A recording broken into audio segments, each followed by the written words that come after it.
Ky segment u mundsua pjesërisht nga Sunny Shores Travel. Për bileta ajrore drejt vendlindjes dhe çdo drejtim tjetër, telefononi Samia Demin. Të dashur teleshikues të Pasqyrës Shqiptare, mirë se vini në minutat tona të përjavshme. Tematika e emisionit të sotëm është e lidhur me 101 vjetorin e pavarësisë së Shqipërisë. Vetëm 5 ditë na ndajnë nga 28 nëntori, dita kur 101 vjet më parë shqiptarët u futën në rrugën e mëvetësisë shtetërore. Procesi i lirisë kombëtare kulmoi përsëri në vitin 2008, kur Kosova u shpall e pavarur. Megjithatë, 28 nëntori mbetet festa e të gjithë shqiptarëve, pa dallim se nga vin apo të kujtbesimi për kasin. Me këtë rast, po ju sillim edhe përshëndetjen e kryetarit të xhamisë shqiptare, ku prej disa ditësh valvitet flamuri shqiptar. I përshëndet të gjithë shqiptarë, edhe gëzuarë 28 nëntori, pa dhe nuk u kafe. Edhe Zoti i bekoftet të gjithë shqiptarët edhe Shqipërinë. Ju përshëndet gjene për shpirtit, moti gëzuar të në gjej. Në vazhdim, bloku i parë i njoftimeve komunitare. Në vazhdën e traditës 5 vjeçare të krijuar edhe këtë vit me rastin e 101 vjetorit të shpalljes së pavarësisë së Shqipërisë, ditës kombëtare të shqiptarëve, shoqata e Bashkësisë Shqiptaro-Kanadeze, në bashkëpunim me konsullin e nderit të Shqipërisë në Toronto, zotin Genc Tirana, jufton në ngritjen tradicionale të flamurit kombëtar. Ceremonia mbahet ditën e diel më 24 nëntor në orën 12 të drekës përpara parlamentit të Ontarios në Queen's Park këtu në Toronto. Me rastin e 101 vjetorit të pavarësisë ditës kombëtare, ditën e diel më 1 dhjetor në orën 5 pasdite, shoqata Iliria e Londonit organizon një mbrëmje festive me darkë. Adresa Ukrainian Club 3375 Gore Road në London të Ontarios. Për bileta kontaktoni në numrat e telefonit që shfaqen në ekran. Do të ketë muzikë nga të gjitha krahinat shqiptare. Është ftuar këngëtarja e mirënjohur Tringa Rexhepi në shoqërimin e grupit të Përparim me Fajes dhe Ermir Demirit. Në çmimin prej $45 është përfshirë edhe një kupon me vlerë $10 nga Western Fair. Zyra e avokatit shqiptaro-kanadez Geri Kalaci u vjen në ndihmë të rinjve dhe të rejave të Shqipërisë që duan të kryejnë studimet e larta në institucionet akademike kanadeze. Për këtë, kjo zyrë ofron këshillim dhe përfaqësim në procesin e regjistrimit në një universitet apo kolegj në Kanada, si dhe gjithë ndihmën e nevojshme për t'u pajisur me vizë nga ambasada kanadeze. Avokati Geri Kalaci bën gjithashtu me dije se këshillimi paraprak për vlerësimin e mundësive për një aplikim të suksesshëm është falas. Të interesuarit ftohen të marrin kontakt me avokatin Kalaci për të mësuar më shumë hollësira, përfshirë edhe pagesat përkatëse. Të njëjtën mbrëma, më 28 nëntor, në orën 7 në Kineman Review Cinema në 400 Roncesvalles në Toronto, mbahet premiera e pjesës së dytë të dokumentarit Mrekulli Shqiptare. Me këtë rast, Pasqyra Shqiptare që e ka prodhuar këtë dokumentar, falenderon sponsorët, avokatin Anton Brunga, kompaninë Dea Marble, këshilltarin e sigurimeve Andi Efovia, shoqatën e Bashkësisë Shqiptaro-Kanadeze në Toronto, mjekun kiropraktor Alban Merepeza, artistin Hyt Bitarelli, këshilltarin ligjor Arjan Sultafa, kompaninë Lakrori, shoqatën Iliria të Londonit, si dhe klubin shqiptar të St. Thomasit. Konfirmoni pjesëmarrjen duke vizituar faqen tonë në Facebook ose nëpërmjet emailit që shfaqet në ekran. Hyrja është pay what you can, pra nuk është me detyrim dhe çdo pagesë do të pranohet si dhurim për pasqyrën shqiptare dhe shoqatën e Torontos, e cila e mbështet këtë veprimtari.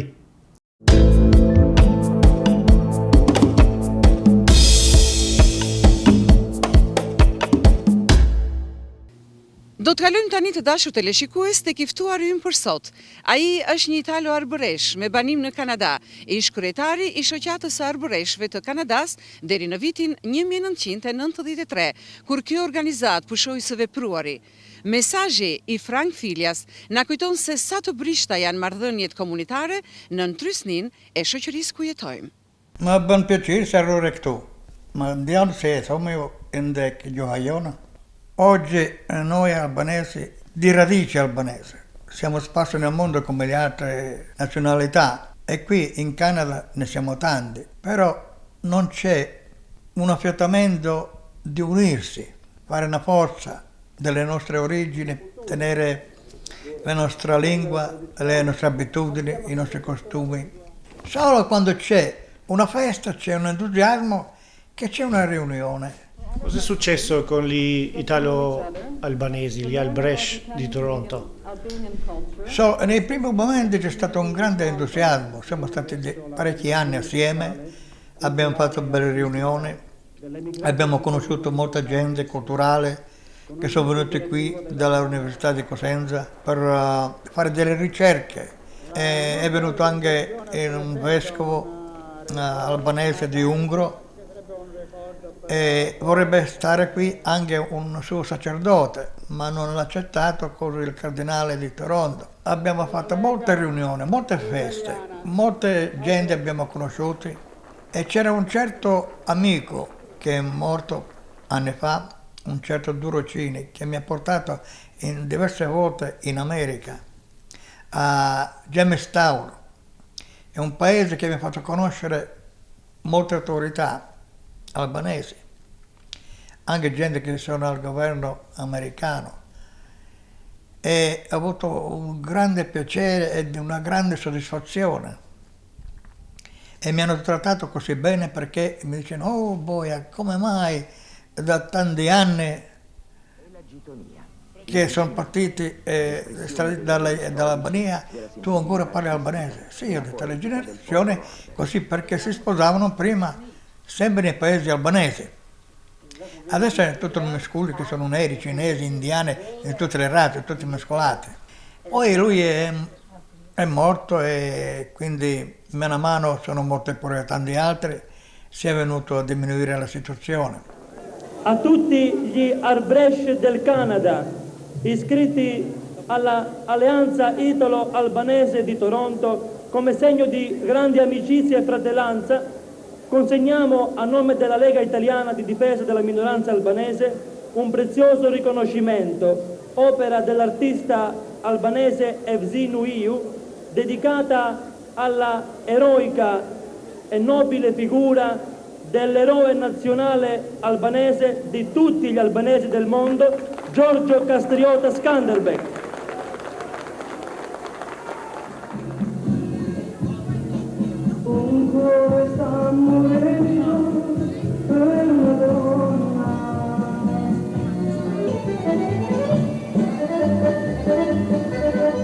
Come si dice in Albrecht auguri per la festa nazionale? Lo stesso per italiano. Auguri per questa festa che voi celebrate, perché è un evento veramente onorevole. Purtroppo è stato così che si è dovuto soffrire per molti anni. Le nostre radici hanno dovuto abbandonare l'Albania per quella causa, che erano perseguitate dagli ottomani, e quindi chi ha preso, come in questi tempi di adesso, chi ha preso da una parte che un'altra per salvare la loro vita. E c'è nata una cultura, che sono stati molti professori nelle cattedre italiane, nelle università, sono stati dei pittori, abbiamo avuto di generazione 2 papi, Clemente XI e Clemente XII. Nei tempi di Garibaldi, che ha unito l'Italia, c'è una dichiarazione nel libro di Garibaldi: senza i 2 generali italo-albanesi non aveva mai potuto unire l'Italia. Si chiamavano Dura e Scura. Siamo buoni per fare guerra noi albanesi, eh? Numero 1. Un piacere. Grazie, Ti ringrazio. Grazie Schumann. Ky segment u mundsua pjesërisht nga Besi Auto Collision, riparime nga përplasjet, kondicioner, sisteme elektrike dhe shumë shërbime të tjera, në kohë dhe me cilësi.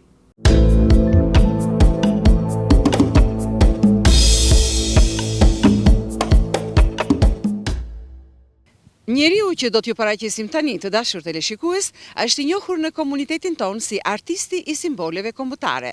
Është Hytbit Areli, i cili në këtë përvjetor të 101 të pavarësisë vjen me një punim të ri. Hytbi, mirë se u gjeta. Mirë se erdhe Lirë. Edhe përgëzime për veprën. Faleminderit. Më thatë pak më parë që e keni ndruar për vitesh që të realizoni një figurë të Skënderbeut në këto përmasa? Është e vërtet, ka disa vite që jam përpjekur ta filloj një bust të Skënderbeut me përmasa natyrale dhe më në fund e erdhi ora që ta mbaroj atë. Si proces më mori prej fillimit të punimit në baltë dhe derisa e përfundova në tonimin me arë rreth 6 muaj. Fazat kryesore të realizimit të këtij busti janë e para është realizimi në baltë, gjë që mori rreth 2 muaj, mbasi u sigurova plotësisht për arritjen artistike në psikologji të portretit, e hodha në gips dhe mbas asaj u përqendrova totalisht për realizimin e pjesës tjetër të kompozimit, realizimin e kalasë dhe të shkembit mbi të cilën qëndron kalaja. Çfarë të reja sillni ju te kjo figurë? Unë e di që çdo artist përpiqet bëjë një gjë origjinale, ndryshe nga paraardhësit e vet. Ju vet, çfarë të reja mendoni se keni sjellë te kjo figurë? Figurën e Skënderbeut e kanë realizuar shumë kollos të artit viziv shqiptar dhe unë kam respekt për ta. Po gjithë secili është munduar të ta shprehë atë sipas ndjenjës vet. Në këtë rast unë jam munduar të dal pak nga ajo e zakonshmja, duke munduar ta paraqes një portret ku në radhë parë të shihet psikologjia e tij, dhe pikërisht inteligjenca dhe pse jo edhe bukuria fizike e tij.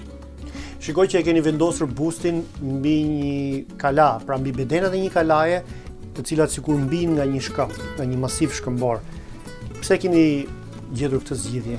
Në bazë të titullit që i kam vënë, pikërisht dheu i artë lind burrat e artë, jam munduar të bëj kompozimin, lidhjen e figurës së tij me tokën që e lindi. Këtë lidhje unë e bëra nëpërmjet kalasë për të dhënë më tepër krenari figurës së tij. Çfarë mund të thoni për krenaren? Shikoj që keni qëndruar shumë besnik originalit. Pse e keni bërë këtë? Ne jemi mësuar ta shohim prekrenaren e Skënderbeut në Muzeun e Vjenës dhe u mundova të qëndroj besnik detajeve të kësaj prekrenare që ka vlerë artistike dhe pikërisht këtë unë jam munduar t'ja bashkëngjisë portretit për të rritur vlerat në një shkallë më të lartë, pikërisht portretit Skënderbeut. Keni marrë përshtypje nga artdashësit, cilat kanë qenë ato?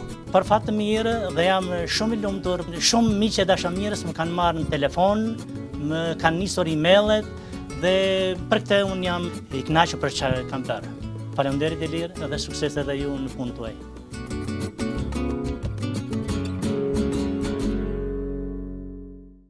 Edhe tani të dashur teleshikues, ju ftoj të ndiqni një videoklip nga Eduard Demaj, i cili është i ftuar në mbrëmjen që do të organizohet me rastin e 101 vjetorit të shpalljes së pavarësisë në Ellas Banquet Hall, së bashku me këngëtarin e mirënjohur Frederik Ndoci. Ju ftoj ta ndjekni. Ky segment u mundsua nga Old Mill Cafe, gatimet e traditës shqiptare dhe ngrohtësi familjare. Old Mill Cafe, East Mall dhe Rathbourne. Edhe tani të dashur teleshikues, bloku i dytë i njoftimeve komunitare. Organizata Vatra me degën e saj për Toronton organizon një mbrëmje festive me rastin e 101 vjetorit të shpalljes së pavarësisë së Shqipërisë, ditës sonë kombëtare. Ditën e njëjtë mbrëma, më 28 nëntor, në Pearl Banquet Hall në Mississauga. Telefononi për bileta në njërin prej 2 numrave që shfaqen në ekran. Të ftuar aktori Ndua Gjekaj, si dhe grupi muzikor Bashkimi nga Detroiti. Çmimi $50 përfshin ushqimin dhe verën.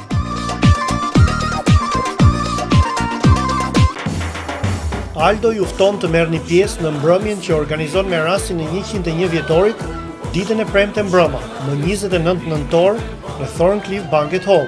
Çmimi për person $55. Telefononi sa më shpejt për të rezervuar. Darkë e bollshme, muzikë live nga grupi Tinguit, i drejtuar nga Alket Niçka, DJ si dhe valltare profesioniste. Aldo 416 879 61 53. Alba Catering and Events ju fton më 29 nëntor në mbrëmjen festive me Dark me rastin e 101 vjetorit të shpalljes së pavarësisë. Mbrëmja do të mbahet në Celebration Banquet Hall. Organizatorët ju ftojnë të shijoni menunë e pasur tradicionale shqiptare, si dhe muzikën live nga orkestra e mirënjohur Toronto Boys. Siguroni biletat sa më parë duke telefonuar në njërin prej numrave që shfaqen në ekran. Alba Catering and Events ju fton pra të premten mbrëma më 29 nëntor.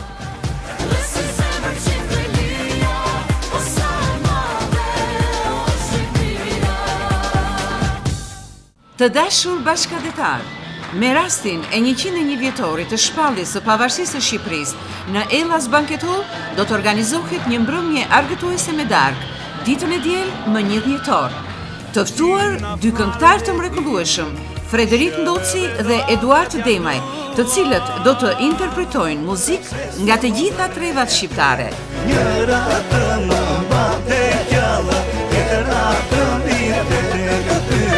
Në Toronto, Frederik Ndoci dhe Eduard Demaj.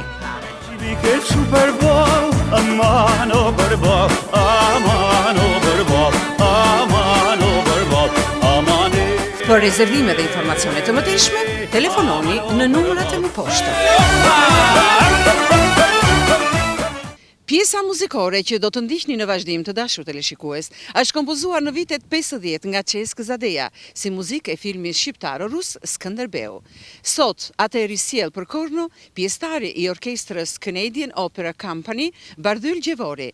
Me tingujt e tij përshëndetemi për sot me urimin gëzuar ditën tonë kombëtare.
Ky segment u mundsua pjesërisht nga Sunny Shores Travel.